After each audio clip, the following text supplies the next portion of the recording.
May the words of my mouth and the meditations of all our hearts be acceptable now in your sight, O God, our rock and our Redeemer. Amen.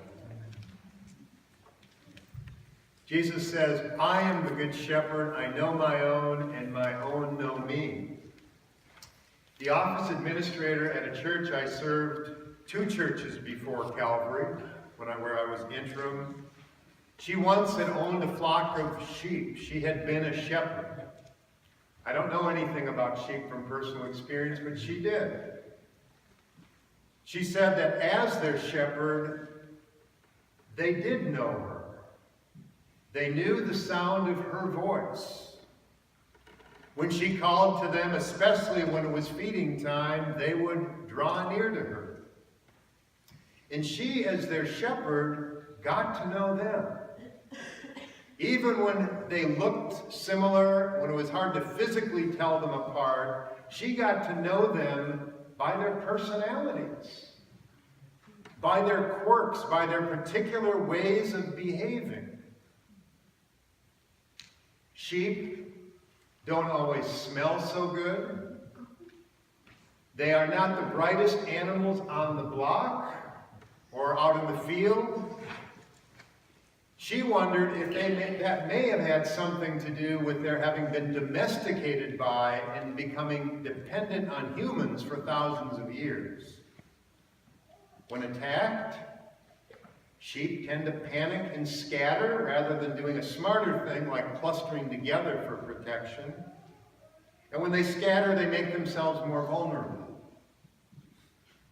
In the Bible, you and I are often compared to sheep. We are referred to as sheep. That may not be so flattering depending on which characteristics of sheep you're talking about. And like all biblical comparisons, the analogy can be taken too far. But there is a sense in which we are sheep. We are sheep dependent upon a shepherd for our well-being and our security. Some years back at one of our synod assemblies, we just had ours here on Friday and Saturday. Back when Craig Johnson was the bishop of our synod, he told a story. He'd been with a group of people in South Africa. And at the time, they were in Soweto, South Africa. At that time, the crime level was so high that people didn't stop at stop signs and stoplights. They kept going for their own security.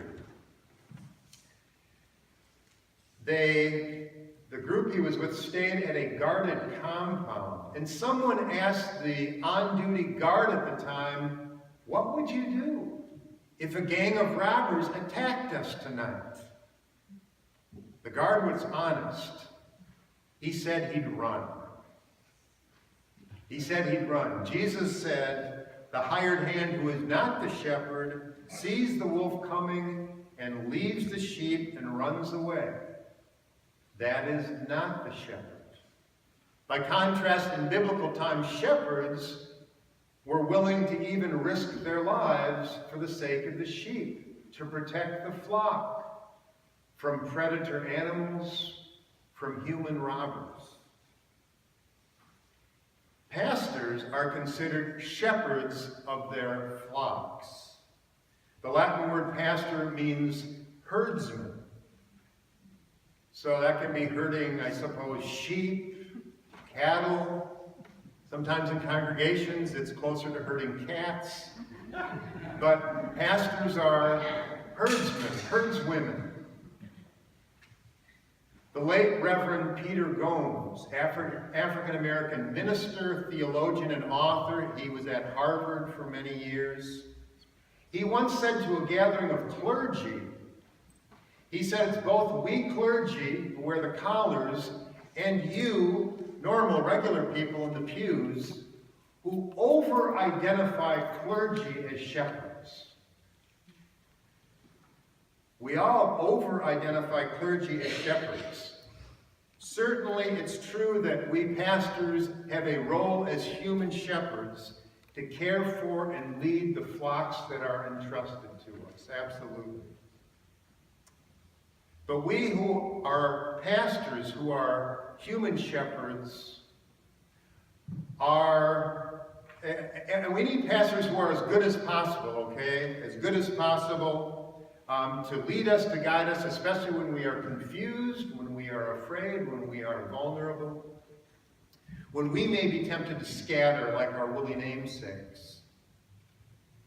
At one of our monthly interim pastors meetings, this was a year ago, one of the women who was serving a church that had been kind of messed up by its pastors.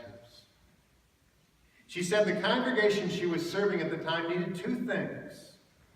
They needed lots of good, sound theological education because what they'd received from their previous pastors was not good. It was not Lutheran, it was not our theology. They needed lots of good, basic theological understanding, what it meant to be the church.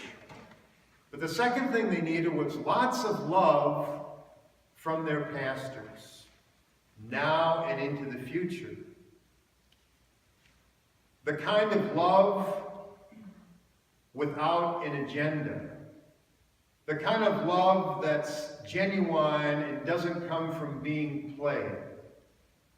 Because what they had experienced previously was being played by pastors who manipulated them.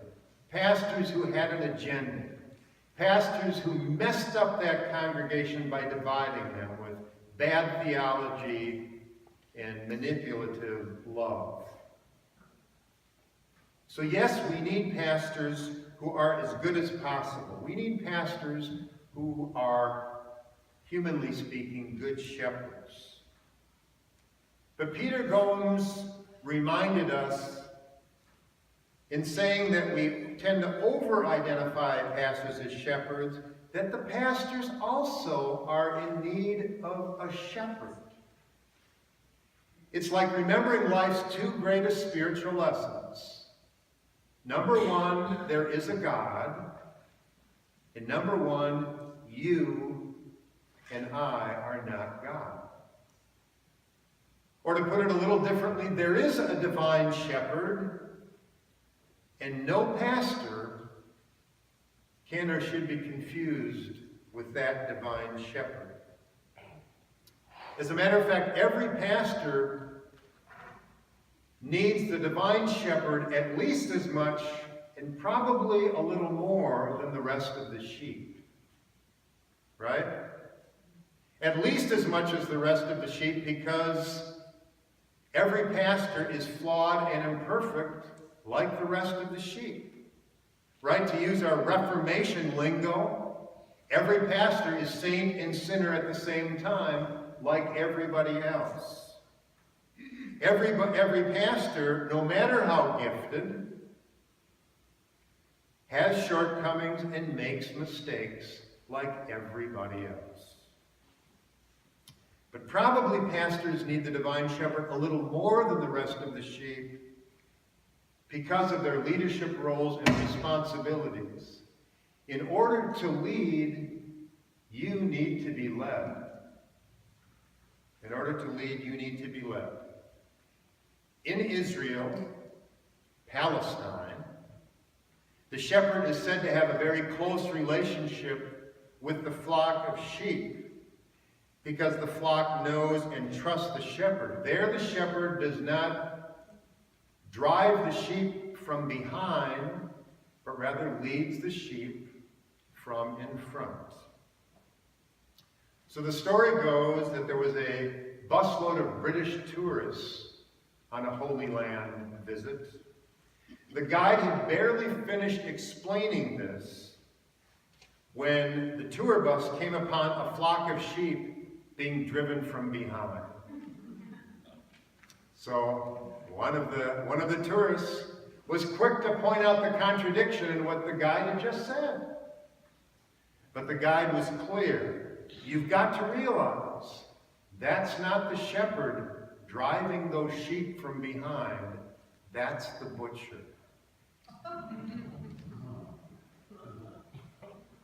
As sheep, you and I can be driven or we can be led. How much better it is to be led. But we are driven by so many things, aren't we?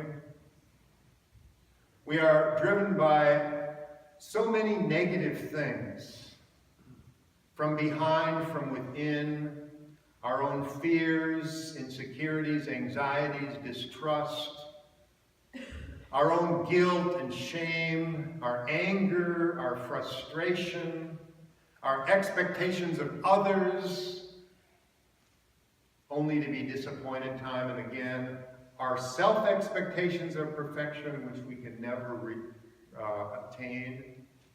We are so often driven. But what we need and what we probably long for on some level is to be led. To be led by human shepherds, whether pastors or bosses, leaders of organizations, political leaders, who are authentic, never perfect, but who are authentic, who inspire us, who don't play us. But even more as people of faith, we need to be led by our divine shepherd. We need to be led in front by the one who says, I go before you. We need to be led and guided by our divine shepherd. Psalm 23. The Lord is my shepherd. The Lord leads me beside still waters. You guide me along right pathways. Yes. You and I personally need the leading, the guiding of the divine shepherd. We need the kind of guidance that comes through prayer and other spiritual practices, the kind that comes to us through the community of faith. The Lord is my shepherd and yours, to lead us from in front and never drive us. Never drive us. But first of all, and last of all, we are a flock. We are a flock. Philip Thompson, formerly of Roberts Chapel Baptist Church and now on the faculty of Sioux Falls Seminary, wrote, while the shepherd knows, cares for, and loves each sheep, the flock is the primary reality to which the shepherd is related. It's a matter of the collective being accorded greater value. We are not essentially religious individuals who are members of a faith community only incidentally.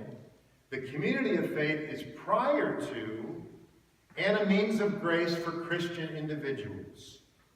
20th century Protestant theologian Karl Barth noted, there is no legitimate private Christianity. There is no legitimate private Christianity. In other words, first of all, the Lord is our shepherd. First of all, the Lord is our shepherd. And then only out of that, the Lord becomes my shepherd and your shepherd. Together as a flock, we need our divine shepherd.